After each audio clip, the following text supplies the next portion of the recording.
Hello guys, welcome back to my channel, Mika Abby Travels. Today we're in Richmond and the sun is shining up. It's about 21. Nice weather.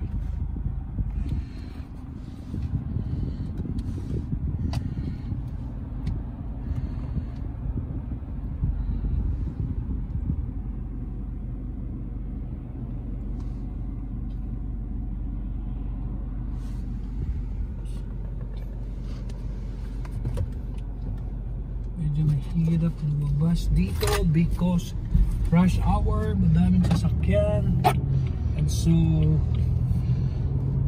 we're here at number 2 road in Richmond, one of the main roads here in the city, and we are headed to Vancouver, South Marine Drive.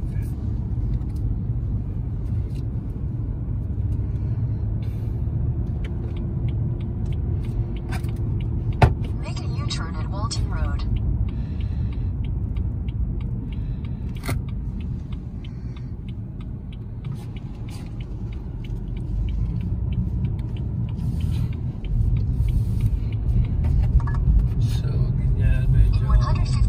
Turn right onto Dover Road.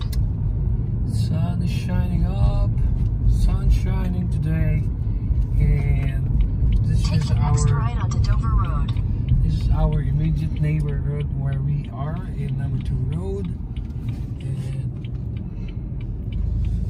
in 400 meters, turn right onto Westminster Highway.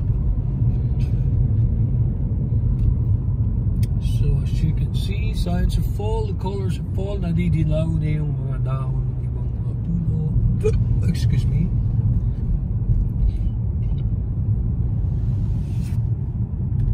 Pero marami pa rin greens, yung iba-ibang kulay na, yan, like that one, medyo burgundy or dark maroon, whatever color is that. And take the next right onto Westminster Highway. trees in front of us, yan, medyo color na ng fall, naninilaw na, and sooner or later maglalagpakan na yung mga dahon na yan, and we won't be seeing those leaves anymore. In 200 meters, use the left 2 lanes to turn left onto number 2 road. Use the left 2 lanes to turn left onto number 2 road.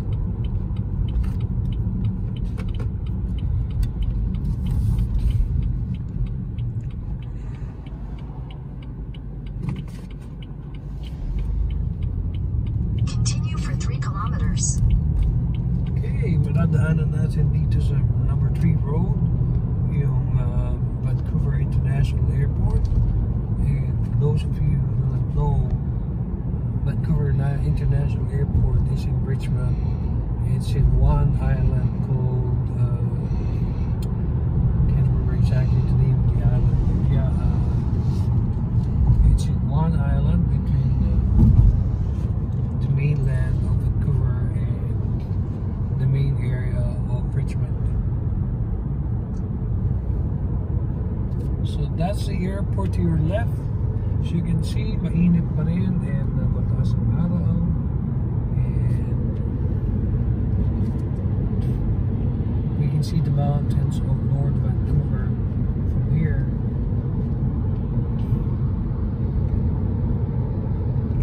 And Sai is going to Vancouver, and we are going to exit somewhere papuntang Southwest Marine Drive, because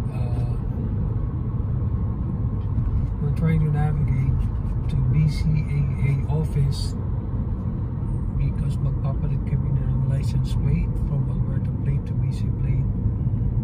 This afternoon, natapos namin yung pagpapalit ng driver's license from Alberta to BC driver's license. And one thing notable about the ICBC, yung parang registries nila, counterpart ng Alberta. It's run by the government, Insurance Commission of British Columbia. The customer service is very good. Parang hindi siya public service. Hindi parang it's some kind of a private company or hospitality service.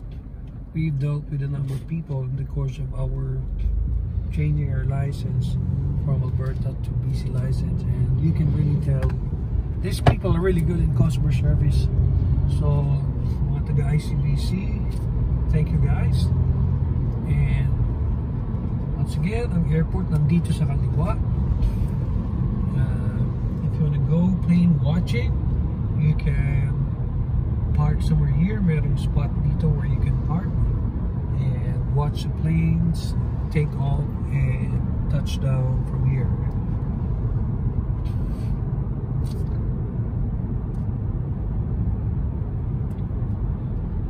We will show you another spot dun sa may River Road, kung saan you can also see the airport. Tubig lang yung pagitan na yung ilog, and iba naman ang view doon, yung mga pa-take off and pa-touchdown. You can see it parang from the side, so maganda rin ang view doon because we were there like 2 days ago. And just hang on tight guys, and we will show you that part 2 where, you know, Terra In 400 Nova. meters, keep left at the fork. Follow signs for Vancouver. It's called Terra Nova Provincial Park, and pupunta tayo doon after namin manggaling dito sa Southwest Marine Drive.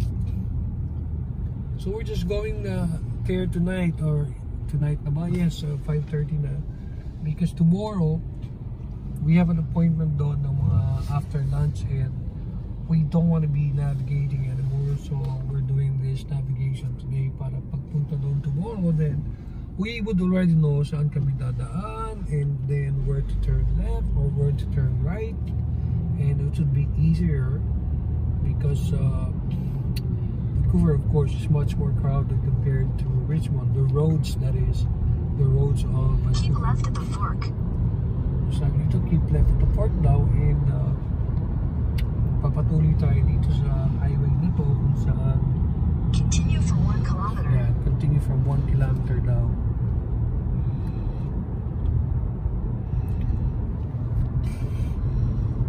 Yeah, Southwest Marine Drive by Granville, pagpakanan, and I think dito tayo sa pakaliwa because the navigation is telling us keep left dito sa kalsada.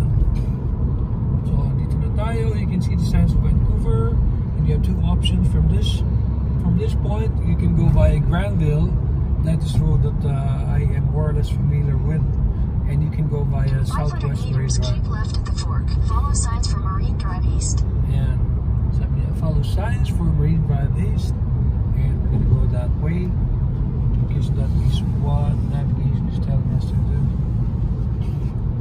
So pagkanan, papunta yan sa downtown, Keep sa left at the Granville. fork. Yan. You can see na may sign dyan na Granville Street, City Center, Centerville, whatever.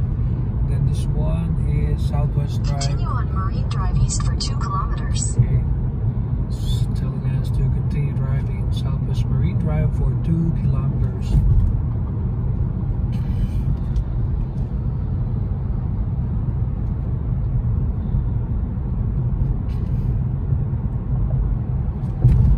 Nakatawid na tayo ng bridge, and this is more or less I think Vancouver na tong lugar na to, or boundary pa rin ng Vancouver and Richmond, whatever it is. Yeah, papunta tayo ng BCAA dito sa BC guys. For those of you in Canada and maybe transferring from Alberta to BC or kung saan bang province, yung driver's licensing is run by ICBC or Insurance Commission of British Columbia. So yung sa pagkuha ng plaka and pati mga insurance is run by private insurance companies. And oops, meron kaliwa. So that is why we were at ICBC today, and tomorrow we'll be at BCAA or British Columbia Automotive Association, and doon kami kukuha ng insurance at saka ng license plate na BC plate. So unlike in Alberta, you go to the registries, nandun lahat ng licensing and registration requirements mo for your driver's license and dun sa vehicle registration. In some registries, they also have insurance. They do handle that. They deal with that. Kaya yung iba naman, you have to have your own insurance sa ibang private company. Dito kasi guys, ang insurance ng kotse, yung basic insurance In 300 meters, your destination will be on the right. Okay. Yung basic insurance is run by ICBC or offered by the government through Insurance Commission of British Columbia. Yung optional insurance, which is called the top-up insurance also. Yan ang insurance na it's really up to you kung gusto mong kumuha, and then it's really up to you kung anong company ang gusto mong kuhanin para dun sa insurance mo. So I believe we are here or almost here dito sa sadya namin na location, and what's this? Nandito na kami sa aming location na pupuntahan.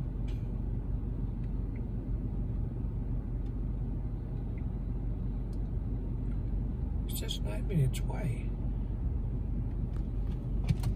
So nandito na yung BCAA na pupuntahan namin. Mukhang wala siyang parking.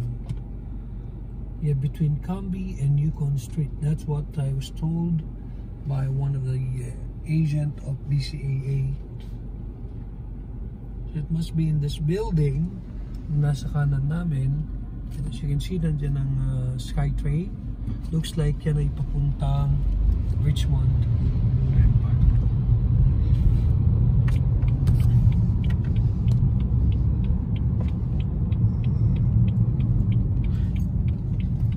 Okay, so nandito siya. Destination is on the right.